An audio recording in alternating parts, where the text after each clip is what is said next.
সিজদায় পড়ে আল্লাহরে বলবেন, আল্লাহ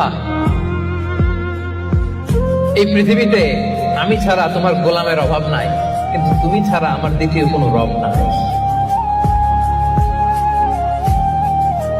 চোখের পানি ছেড়ে আল্লাহরে ডেকে বলেন, আল্লাহ এই জমিনে আমি ছাড়া তোমার গোলামের কোনো অভাব নাই, কিন্তু তুমি ছাড়া দ্বিতীয় কোনো রব আমার নাই, তুমি ছাড়া দ্বিতীয় কোনো জায়গায় চাওয়ার সুযোগ আমার নাই।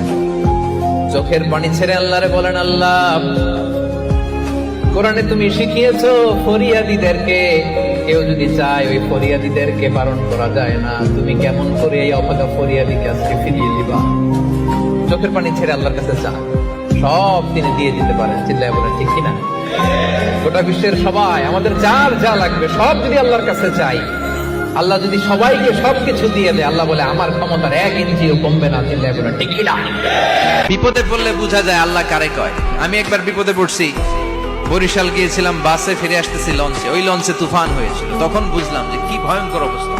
ওই লঞ্চের সবাই আস্তিক নাস্তিক মুসলমান হিন্দু সবাই জিকির করা শুরু করে দিয়েছে আল্লাহ। সুবহানাল্লাহ কইবেন না?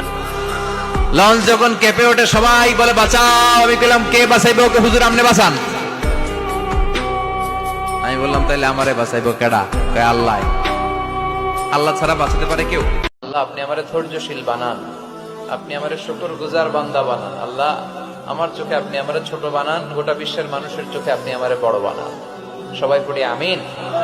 আধারে ভয় পেও না, আলো আছে আড়ালে, অন্ধকার পালিয়ে যাবে তুমি উঠে দাঁড়ালে।